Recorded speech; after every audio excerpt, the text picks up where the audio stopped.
For all of these failures, along with the previously described human rights abuses and warfare scandals, the US and Colombia would eventually decide to adjust the focus of Plan Colombia. From 2008, military funding was scaled back and aid began to shift towards other initiatives such as judicial reform, institutional reform, and human rights protections. Key zones across the country collectively received hundreds of millions of dollars in funding in new consolidation initiatives. These projects were aimed primarily to rethink the US's military forward strategies in counterinsurgency to provide longer-lasting solutions. The initiatives largely revolved around establishing a greater state presence in key earmarked areas. This was achieved through building vital infrastructure, such as roads, schools, and health centres, along with police stations and other government institutions. These developments were part of a framework known as El Centro de Coordinación de Acción Integral, or the Comprehensive Action Coordination Center, a concerted effort in military pacification and socio-economic outreach where a strategy of clear, hold, and build had become a central credo. The idea was that through providing public services and economic opportunities to civilians, the appeal of armed groups and coca cultivation would decrease. As such, it was seen of great importance to engage local communities before initiating operations so as to involve them in the transformation. In practice, however, many of these communities felt that they were often excluded from planning and that Colombian military presence never fully subsided, leading to a continued distrust of the state. Regardless, the initiatives were viewed by the US as a revered model for diplomatically reasserting control over areas of unrest, particularly in its pilot zone of La Macarena, which up until that point had been a FARC stronghold.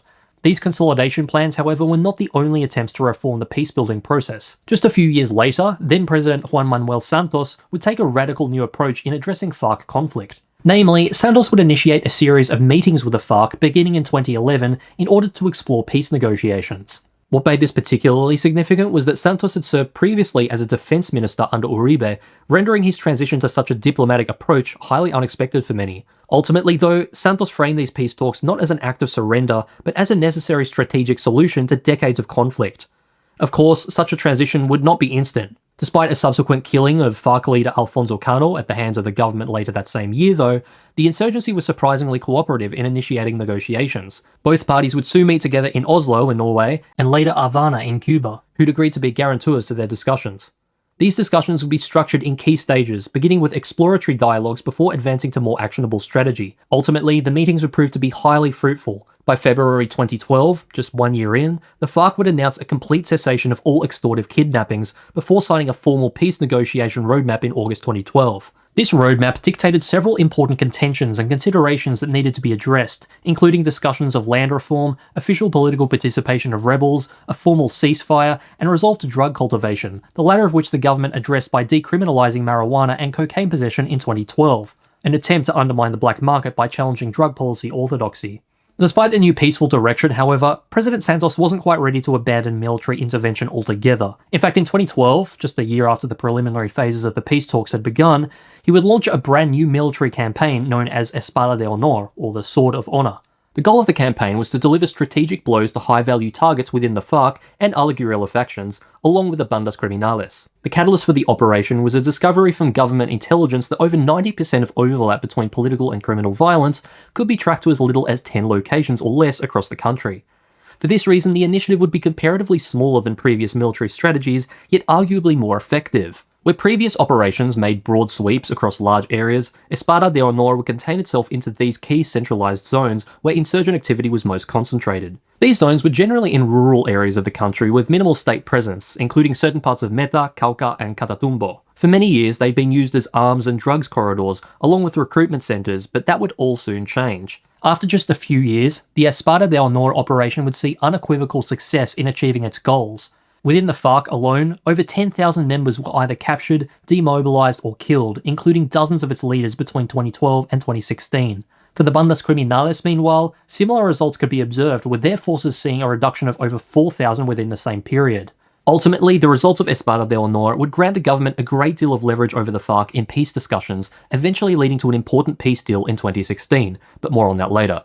Besides Espada de Honor, Santos would also launch several other restorative initiatives throughout his presidency. Efforts were expanded to help demobilize combatants from the guerrilla and paramilitary reintegrate into society, aiding them in attaining education, job training, and psychological support in their rehabilitation. Community reconciliation programs were also hosted in partnership with civil society organizations in order to reduce public stigma surrounding former fighters. Further reducing the public impact of insurgencies, meanwhile, was the Territorial Consolidation Plan, which aimed to increase state presence in rural areas cleared of guerrilla control. This involved bringing government services such as schools, roads, health clinics, and police stations to these areas, along with funding crop substitution programs for those growing illegal or harmful crops such as coca and cannabis. The latter of these measures, however, was sadly undercut by frequent delays in support, along with poor market access, prompting many farmers to return to illicit agriculture. Another significant initiative for abandoned land was the 2011 Victims and Land Restitution Law. The goal of this law was to redistribute land to, and financially compensate, the millions of Colombians who'd been dispossessed of their property due to civil unrest over the years. This was a tall order, as the land collectively amounted to an estimated 16 million hectares, or 14% of the entire country. To make matters even trickier, ownership records for much of this land were often non-existent or falsified. Unsurprisingly, therefore, results came incredibly slowly. 5 years later, only 2% of the almost 100,000 claims had been adjudicated by the Land Restitution Unit. This would only be further complicated by the fact that much of the land in question had since been transformed into agro-industrial projects or palm oil plantations. Claimants, meanwhile, would often face intimidation or violence from armed groups and wealthy landowners, deterring many from completing the process. Finally, beyond land reform, another key initiative Santos launched was the formal investigation into extrajudicial killings that had occurred at the hands of the Colombian army over the last decade or so. Over the following years, thousands of members would be subject to investigation, with hundreds of these receiving convictions. Ultimately, Santos and his push for restorative policies would prove popular enough among the public to grant him a second presidential term in 2014. Arguably, however, his win may have been more influenced by a public scandal involving the rival candidate, Oscar Ivan Zuluaga, who'd been alleged to have used military hacking software in order to expose the peace negotiations in Havana, a scandal that would become known as the Andromeda Affair. Whatever the case, Santos's win would soon give way to one of his most important accomplishments yet.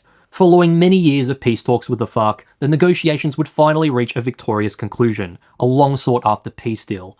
Signed in September of 2016 between Santos and the FARC, the peace accord was designed to end decades of FARC violence once and for all. The conditions of the deal outlined that the FARC would disband, lay down their arms under UN supervision, surrender the land they'd laid claim to, and reintegrate into civilian life. In exchange, they would receive support for education, employment, and housing, and would be allowed to form a legal political party with guaranteed seats in Congress until 2026. Those who confessed to war crimes, meanwhile, would be offered reduced sentences as a sweetener for cooperating with investigations. Just as important to the accord, however, were the promises it outlined for FARC victims. Reparations were promised to include monetary compensation where possible, restitution of land for displaced people, rehabilitation services, along with memorial efforts such as monuments and broader cultural recognition. Additionally, as part of an attempt to address rural inequality, largely seen as one of the root causes for armed conflict, the agreement promised to distribute 3 million hectares of mostly state-owned land to poor rural families, whether impacted by the FARC or not. On top of this, farmers with informal ownership of land would be promised ownership in a legal title, aiming to formalise around 7 million hectares of farmland.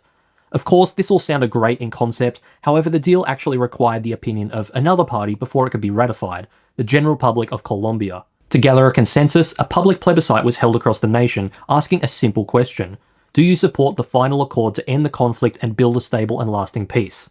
Around 13 million of the eligible 35 million would then go to cast their vote, a relatively small turnout for such an important issue. Perhaps more surprising, however, were the results of the referendum. Tallied up, the percentage of affirmative voters would amount to 49.8%, while those against the deal would consist of an extremely tight 50.2% majority.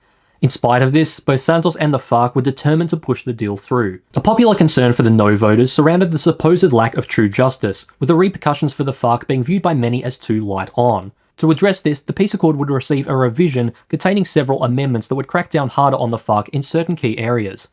These included harsher penalties for those who committed war crimes, exclusion of amnesty for some of the most serious crimes, stricter criteria for political participation, tighter deadlines for members to confess their crimes, greater penalties for those unwilling to confess, and several other additions. With these revisions, the accord would then finally find its approval in Congress during November 2016, where it would be passed without a second referendum. At long last, after 50 years of their operation, the FARC would officially cease to exist as a unified armed group. By mid-2017, around 7,000 members were demobilized, with roughly 8,000 weapons being laid down by the insurgency, marking a historic victory for the nation. They then form a formal political party, first known simply as FARC, before renaming to Comunes in 2021. In terms of judicial hearings, many FARC leaders would offer formal confessions to crimes such as kidnappings, forced recruitment of minors, and murder. A truth commission, meanwhile, would also collect many accounts from FARC victims before releasing its final report publicly in 2022, providing at least some justice for the many affected. Sadly, however, these victories would not mark the end of political violence more broadly. After the FARC withdrew from their strongholds, other rebels would simply move in to fill the vacuum. These included paramilitary successor groups, criminal gangs such as the Bandas Criminales, FARC dissidents who'd rejected the peace deal, along with the ELN, the other main guerrilla group. Coca growing zones and drug trafficking corridors, meanwhile, would soon be reclaimed, with cultivation even reaching relative highs around 2017 and 18. As a result, the nation would soon see a surge in rural armed conflict due to territorial disputes. Beyond group rivalries, these rebels would also enact a spree of systematic assassinations, targeting hundreds of activists who opposed them in order to silence dissent. Since 2016, the death toll of social leader assassinations has exceeded 1,000, although they're not the only group to have been targeted. Over 400 former FARC fighters have also been killed in the same time period, likely by FARC dissidents, drug traffickers, and paramilitary successors who either maintain past resentments or are disgruntled by the supposed treachery of demobilization. Additionally, many ex-combatants and social leaders have also been targeted for their advocacy of land restitution and rural reform, which often challenge the interests of elite estate owners and corrupt politicians. Speaking of land, the peace deal's proposed land reform propositions to redistribute and formalise land for relevant communities have also stalled significantly. As of mid-2025, about 3.2 million hectares of land has been formalised, less than half of the proposed 7 million hectares. As for land redistribution, the government has achieved only 200,000 hectares, merely 7% of the proposed 3 million. In many cases, these poor results have been caused by budget restrictions and other bureaucratic hurdles, leading to great discontentment towards the government among affected communities. Ultimately, the peace accord was far from perfect. It has, however, undergone significant evolution since its inception in 2016, for better and for worse. 2018 elected President Ivan Duque, for instance, would enact several revisions that would crack down harder on the FARC and rebel groups in general, with Duque arguing that the accord was too lenient on the insurgencies and therefore unjust for victims. Some of his actions included an attempt to block FARC members from holding political office until they compensated victims, and a shift from voluntary coca crop substitution to forced eradication, sometimes involving the military. His administration, however, was also weak in reintegrating former FARC fighters into society, with proposed support in housing, education, and employment often being underfunded. Additionally, security guarantees and programs for the demobilized fighters and targeted social activists would often be inconsistent in implementation, leading to the assassinations of hundreds as described earlier. Then of course there were the aforementioned delays in land redistribution and formalization operations. All in all, many of these factors would weigh heavily on the public come election time again in 2022. Much of the rural population especially felt that Duque had undercut the peace deal through underfunding. It was under this political climate that the nation therefore made a bold swing, electing what many describe as Colombia's first left-wing president, Gustavo Petro. Although the country had obviously had its share of liberal governments throughout history, Petro stood out for being the first president from outside the traditional two-party establishment since its inception. Stemming from his own grassroots movement, it was the hope of many that Petro would revitalise the country in a way that the traditional conservative and liberal parties could not.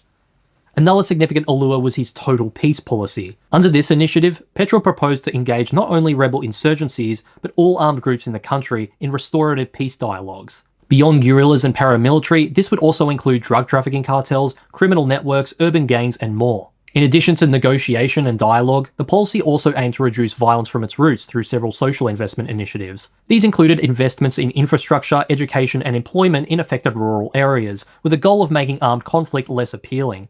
In terms of land reform, meanwhile, Petro proposed to fully implement the land redistribution and formalization programs that had stalled under Duque. Ultimately, the total peace policy was posited as a course correction to Duque's apparent misdirection, offering a demilitarized diplomatic approach to peace, along with a more proactive approach to restoration. Despite the policy's considerable support, however, Petro's acclaim was far from universal. From early into his campaign, many would raise concern about his shady past. Namely, throughout the 1980s, Petro was a member of the guerrilla insurgency M19, working as a propagandist and community organiser. In 1985, he'd even been arrested and imprisoned for illegal arms possession, though he claims he never used weapons during his involvement. Regardless of this controversial history, Petro would nonetheless emerge as victor in the 2022 election by a slim majority vote of 50.4%. Ultimately, his tenure has seen mixed results. As of late 2025, Petro's approval rating stands between 34 and 44%, a somewhat apprehensive figure that can be attributed to a number of political failures, including many of his total peace initiatives. Several armed groups, for instance, have exploited Petro's peaceful ceasefire agreements, using the lack of military presence to consolidate power and expand territorial control. As a likely result, these groups have risen by around 45% since Petro's election, reaching around 22,000 members. Under this rise, several regions have experienced increased conflict between armed factions, thereby leading to an onset of displacements. In response to these failures, many security analysts have criticised the total peace policy, suggesting that it's inadvertently strengthened armed rebellions on the whole.